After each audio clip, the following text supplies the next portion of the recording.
Assalamualaikum warahmatullahi wabarakatuh. Waalaikumsalam warahmatullahi wabarakatuh. Kembali lagi di Semanti Podcast Boleh Cerita bersama saya Juwita Anggreni.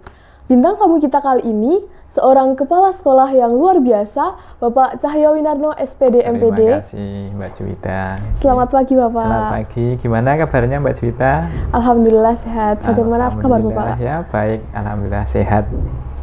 Alhamdulillah. Ya. Pak, kalau boleh tahu, bagaimana perjalanan karir Bapak hingga menjadi kepala sekolah di SMA 3 ini? Oh ya Mbak Juwita, terima kasih ya, saya mau bercerita ya. Jadi kali pertama saya sebagai guru itu tahun 1999. Penempatan kali pertama saya di SMA Negeri 10 Projo. SMA 10 itu di mana ya Pak? Oh ya, SMA 10 itu di Kecamatan Pituruh. Jadi kira-kira kalau dari SMA 3 itu ya 20 sampai 25 km. Jadi kalau dibuat diagonal, SMA 3 itu di wilayah selatan bagian timur. Nah, kalau SMA 10 itu di wilayah barat bagian utara. Itu saya dari 99 sampai 2008 ya. Selanjutnya 2008 saya mutasi ke SMA Negeri 1 Purworejo di tengah kota. Alhamdulillah. Ya. Kalau boleh tahu di SMA 1 ya. Apakah ada jabatan tersendiri untuk Bapak? Oh ya, jadi saya 2008 masuk di SMA 1 sampai 2017. Jadi ketika di SMA 1 itu alhamdulillah saya diberi amanah beberapa jabatan atau istilahnya amanah ya. Jadi pernah sebagai wakil kepala sekolah urusan kesiswaan, urusan kurikulum. Dulu pernah ada program dari kementerian itu namanya RSBI. Ya, RSBI ya. Rintisan Sekolah Berstandar Internasional. Itu saya juga dulu pernah ikut mengelola bersama teman-teman guru SMA 1 Purworejo. Kalau boleh tahu RSBI itu bagaimana ya Pak caranya mengelola? Ya, jadi gini, yang namanya suatu dekade, suatu rentang waktu itu ada tantangannya sendiri-sendiri. Sehingga pada waktu itu tahun 2010-an sampai 2015-an itu ada suatu program sekolah-sekolah unggul RSBI itu bahwa sekolah-sekolah diharapkan itu menjadi menjadi pionir bahwa untuk pengembangan kemajuan sekolah. Jadi membangun sister school dengan sekolah-sekolah luar negeri. Nah, kebetulan saat itu saya juga diberi kesempatan untuk mengikuti kunjungan pendidikan ke Turki. Masya Allah, sangat menginspirasi sekali ya Pak. Ya, alhamdulillah ketika itu suatu kesempatan yang langka bagi saya. Lalu setelah dari SMA 1 Bapak mutasi kemana lagi? Oke ya, jadi tahun 2016 saya diberi tugas untuk mengikuti seleksi kepala sekolah. Nah, saat itu seleksi kepala sekolah secara bertahap ya melalui suatu lembaga yang namanya LPPKS. Kalau saat ini itu para kerutan kepala sekolah kan melalui guru penggerak. Kalau dulu melalui seleksi oleh lembaga yang namanya LPPKS. Itu tahun 2016 akhirnya saya mengikuti pelatihan, alhamdulillah lulus. Sehingga tahun 2017 saya dipromosikan untuk menjadi kepala sekolah di SMA Negeri 9 Purworejo. Tahu SMA 9 Purworejo? Tahu Pak, di daerah dekat dengan Jatimalang ya Pak? Oh iya, dekat dengan daerah wisata. Sehingga stylishnya, lingkungannya itu memotivasi untuk menjadikan sekolah itu tantangannya berbeda. Yang dari tadinya Bapak di sekolah yang di perkotaan hingga di dekat pesisir, apakah ada culture shock Pak? Oh, kalau saya pribadi tidak, cuman setiap sekolah itu memiliki culture yang berbeda-beda, style yang berbeda-beda. Budaya sekolah itu secara umum sama, siswanya sama, guru-gurunya sama. Artinya bahwa mereka kan belajar pada satuan pendidikan SMA secara psikologi, secara kematangan berpikir, kematangan berperilaku itu sama, cuman karena budaya-budaya yang melingkupinya itu yang apa ya, budaya-budaya lokal yang berbeda, sehingga tetap ada pernik-pernik, ada style-style yang mungkin menjadi ciri atau karakter masing-masing sekolah. SMA 1 seperti itu, SMA 9 seperti itu. Lalu dengan tantangan-tantangan tersebut, bagaimana Bapak menghadapinya, Pak? Ya kami selaku yang diberi amanah di sekolah, saya yakin tidak bisa bekerja sendiri. Kami membangun tim, membangun manajemen yang kuat, sehingga kita angkat bersama-sama sekolah itu untuk menjadi maju, menjadi berkembang. Nah, itu ketika di SMA 9 saya sampai 2020. Jadi di SMA 9 itu 2 tahun 2 bulan. Nah, 2020 itu Februari, saya masih ingat, itu saya diberi tugas di SMA Negeri 5 Projo. SMA 5 Projo, tahu nggak? Kurang tahu, Pak. Di daerah pegunungan ya, Pak? Ya tidak, SMA 5 Projo itu di wilayah Luano. Memang geografisnya apa ya, jarang yang rata, karena kan berbatasan dengan perbukitan Menoreh, perbatasan antara Jogja dengan Purworejo. Itu pun karakternya luar biasa. Anak-anaknya dari saya mendampingi anak-anak yang di daerah pesisir tadi ya. Ini di daerah pegunungan. Langsung berbeda sekali ya, Pak. Ya budayanya juga berbeda. Tapi tetap yang namanya sekolah akan kita bangun, akan kita arahkan menjadi sekolah yang maju, sekolah yang baik. Apalagi pada saat itu, Mbak, itu 2020 itu karena awal pandemi. Ya betul. Tentunya ada tantangan tersendiri lagi dalam menghadapi pandemi ini. Kira-kira bagaimana Bapak melaksanakan program-program Bapak yang terhalang pandemi? Dan termasuk mungkin Mbak Juwita juga mengalami proses seperti itu kan. Ada yang namanya pembelajaran daring, pembelajaran BDR pembelajaran dari rumah ya. Jadi ya tantangannya kita harus mengikuti apa yang menjadi arahan dari saat itu kan ada yang namanya tim pengendali COVID ya, tim pengendali COVID, sehingga sekolah harus menyesuaikan dengan kondisi tersebut. Sehingga ketika itu kami dorong untuk adanya proses digitalisasi pembelajaran, bahwa harus melalui Google Form atau Google Classroom, gitu kan, atau media-media yang lain, ya minimal melalui WA. Betul. Artinya bahwa tantangannya luar biasa, walaupun kita menyadari ketika kita menggunakan HP, menggunakan gadget, menggunakan gawe itu kayak dua sisi mata pedang itu. Ketika gadget itu kita gunakan untuk hal-hal yang positif, untuk pembelajaran ya bermanfaat, tapi kadangkala tantangan yang luar biasa itu ketika justru bahwa gadget itu menjadi wahana untuk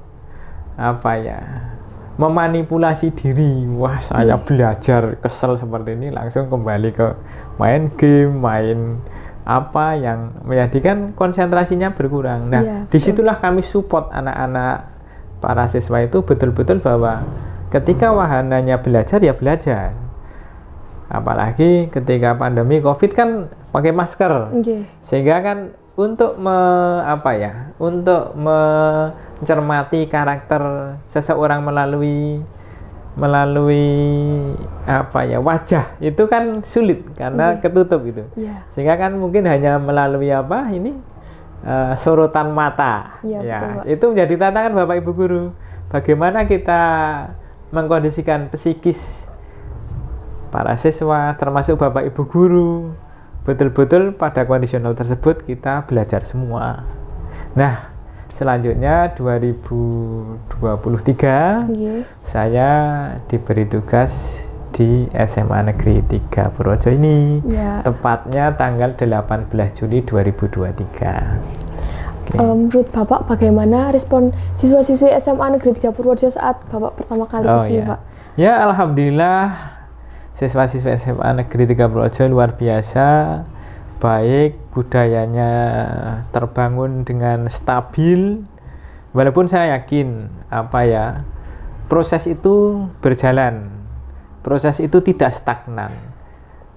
Saya memahami ketika siswa-siswi SMA Negeri 3 ini adalah juga bagian dari proses yang dulu mereka ketika anak-anak itu di SMP kan juga mengalami fase COVID itu. Ya, betul. Sehingga itu tantangan juga bagi kami, bagi Bapak Ibu guru. Apalagi saya baru di sini, saya harus belajar, saya harus mencari mencari kondisional bagaimana toh budaya di SMA Negeri 3 Projo ini tidak hanya dari Bapak Ibu guru, tapi juga dari anak-anakku pengurus OSIS, anak-anakku pengurus MPK, atau justru kami juga ke anak-anak yang aktif di kegiatan-kegiatan ekstrakurikuler.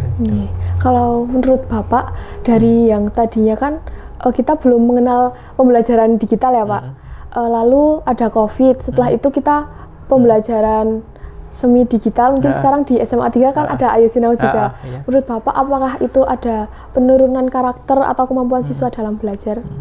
Jadi gini Mbak Juwita, luar biasa, SMA 3 Projo itu punya namanya LMS ya sekarang ya, Learning Management System, yang namanya Ayo Sinau. Itu luar biasa. Itu tantangan, itu jawaban bahwa di era 4.0 ini bahwa kita tidak boleh meninggalkan atau tidak boleh kok harus seperti itu, ya tidak. Memang eranya digital, sehingga sekolah betul-betul juga merupakan bagian dari proses transformasi digitalisasi itu, bahwa anak-anak belajarnya hybrid ya, istilahnya mungkin hybrid ya, tatap muka dengan Bapak Ibu guru, juga melalui digitalisasi tadi, melalui LMS, Ayo Sinau. Walaupun Kemdikbud juga Mbak sudah menyiapkan itu tentang akun belajar anak-anak melalui akun ID belajar itu. Itu kolaborasi. Nah, harapan kami, tantangan Bapak Ibu guru itu keduanya berjalan. Kalau digitalisasi itu LMS atau apa, itu kan masalah konten, masalah bagaimana proses pembelajarannya, bagaimana proses kognisinya, bagaimana proses membangun kemampuan berpikir.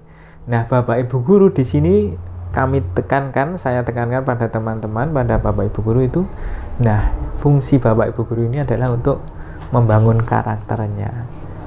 Ya, apalagi dengan sekarang kurikulum merdeka belajar dan merdeka mengajar. Jadi Bapak Ibu guru hanya seperti fasilitator nih Pak. Ya, jadi gini, fasilitator itu perannya sebenarnya juga malah lebih penting Mbak. Karena gini, fasilitator itu kan memfasilitasi. Bagaimana anak-anak merdeka belajarnya itu merdeka dalam arti yang dapat dipertanggungjawabkan. Ya, Bapak Ibu guru juga merdeka mengajar, merdeka yang dapat dipertanggungjawabkan. Bagaimana justru nilai-nilai karakter itu menjadi tugas utama Bapak Ibu guru. Karena itu tadi mengawal tentang penggunaan HP itu loh, ya. Yang luar biasa loh. Yang seperti pisau tadi. Karena HP itu kan nggak ada humanisnya. Nah, Bapak Ibu guru kan ada. Oh, anak-anakku bagaimana membangun sikap, bagaimana membangun norma, bagaimana membangun adab. Kalau HP itu kan pasif. Ketika kamu saking pinter mengelola HP atau menggunakan HP itu kan bisa kemana-mana, bisa berselancar kemana-mana. Namun kan tidak ada yang mengingatkan ketika belok kanan, belok kiri kan nggak ada mengingat. Tapi kalau Bapak Ibu guru kan humanis. Oh, ini harus seperti ini harus seperti itu, kelompoknya harus bagaimana. Misalnya pada kegiatan P5 kan, ada yang berkelompok, individu diarahkan gitu. Ya Pak. Iya. Selanjutnya, harapan Bapak untuk SMA Negeri 3 Purworejo bagaimana ya Pak? Ya, jadi gini Mbak Juwita, SMA Negeri 3 Purworejo itu SMA yang luar biasa, SMA yang punya potensi. Apalagi kita itu kan di wilayah selatan. Iya, betul.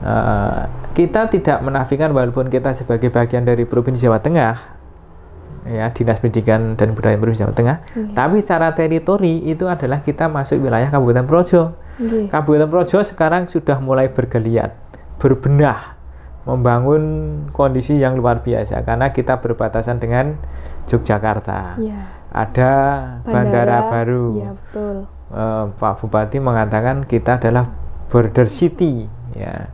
Jadi bagaimana tantangan menyiapkan anak-anak kita, siswa-siswi SMA Negeri 3 Projo ini mampu nantinya berkolaborasi, mampu nantinya membangun jejaring, memiliki kompetensi yang mampu menjadikan para siswa itu hidup pada zamannya, bukan zamannya Pak Cahyo, bukan zamannya Bapak Ibu guru, karena tantangannya berbeda. Dan ini luar biasa, Mbak, sangat cepat sekali itu proses itu.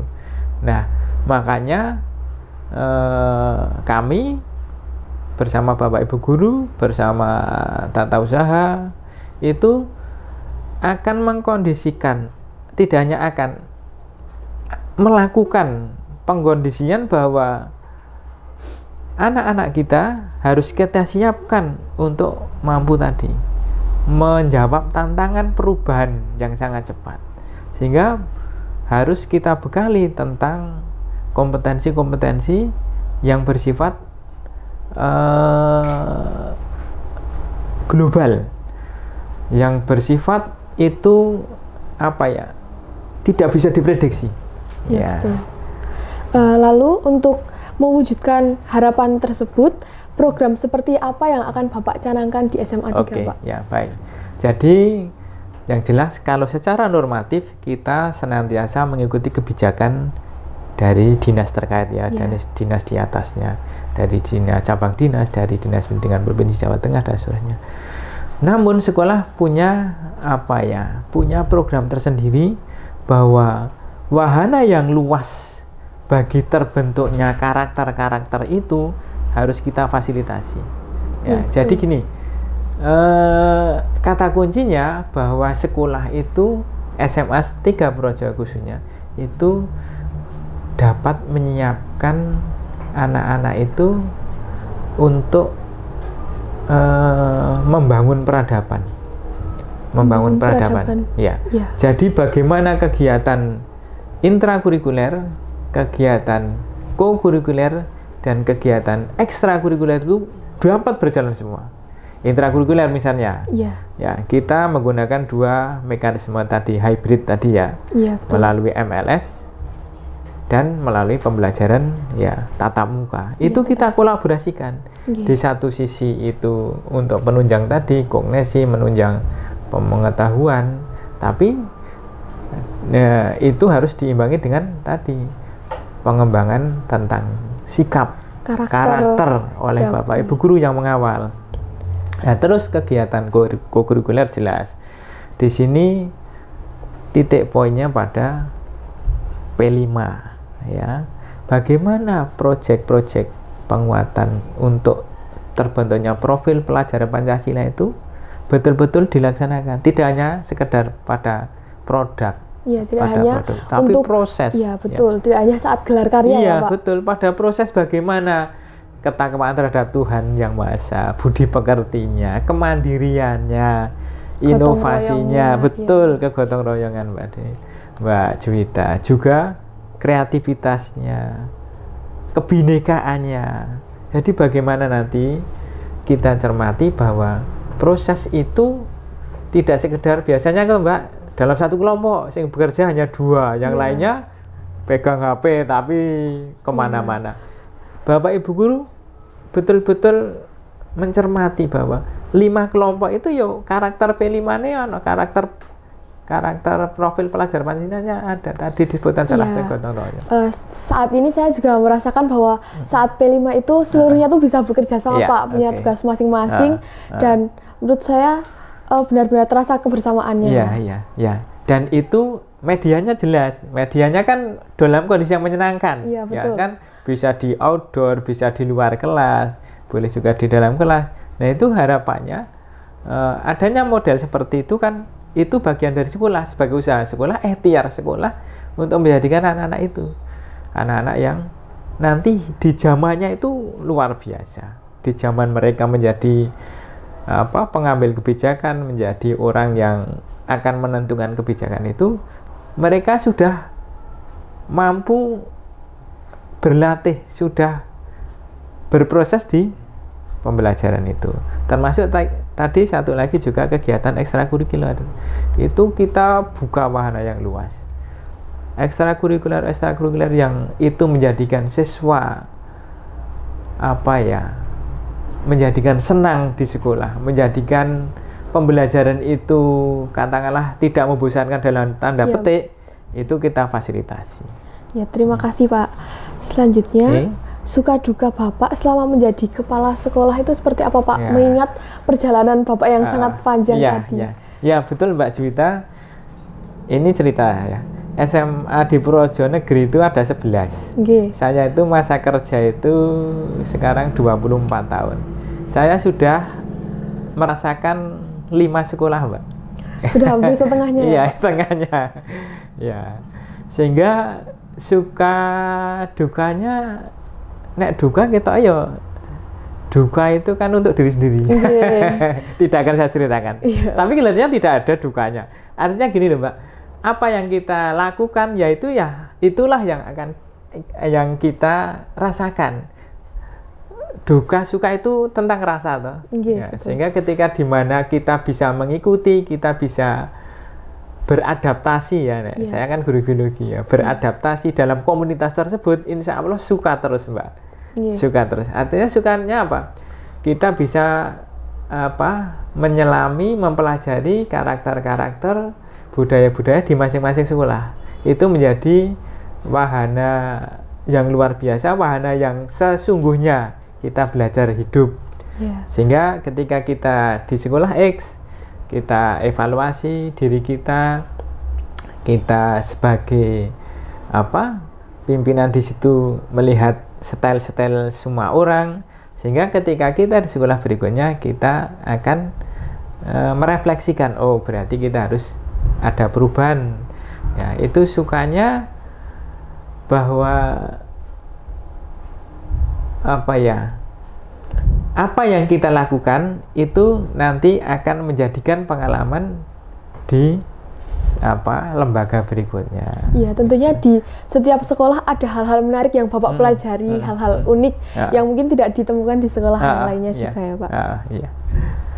Yang terakhir, boleh disampaikan Pak pesan untuk siswa dan alumni SMA Negeri 3 Purworejo. SMA Negeri 3 Purworejo, baik itu para siswa yang masih aktif belajar maupun para alumni, bahwa SMA Negeri 3 Purworejo adalah tempat anak-anakku menempa diri untuk menyiapkan diri, bahwa anak-anakku adalah generasi yang akan membangun peradaban di kemudian hari. Sehingga saya harapkan, saya mohon bahwa siapkan diri anak-anakku itu yang akan menjadi bagian global dari komunitas di saat ini. Sehingga siapkan betul bahwa apa yang anak-anakku peroleh hari ini manfaatnya akan dirasakan ketika anak-anakku hidup pada fasenya masing-masing. Sehingga betul-betul saya harapkan bahwa bagaimana membangun kultur, bagaimana membangun pribadi masing-masing itu saat di sekolah ini, saat di lembaga ini, karena kesempatan tidak akan terjadi pada fase selanjutnya. Sehingga kesempatan emas ini, bahwa anak-anakku selama di SMA ini, bahwa galilah terus potensi diri, minat diri, kemampuan diri untuk diasah, sehingga anak-anakku kondisi perubahan global, perubahan dunia apapun, anak-anakku siap untuk bersama-sama maju menjadi bagian dari perubahan tersebut. Baik, terima kasih Bapak telah menyempatkan waktunya untuk podcast kali ini. jangan puas hanya dengan satu pencapaian, karena masih banyak pencapaian lain yang harus kita wujudkan. Terima kasih Pak. Wassalamualaikum warahmatullahi wabarakatuh. Waalaikumsalam warahmatullahi wabarakatuh. Terima kasih Mbak Juwita. Ya.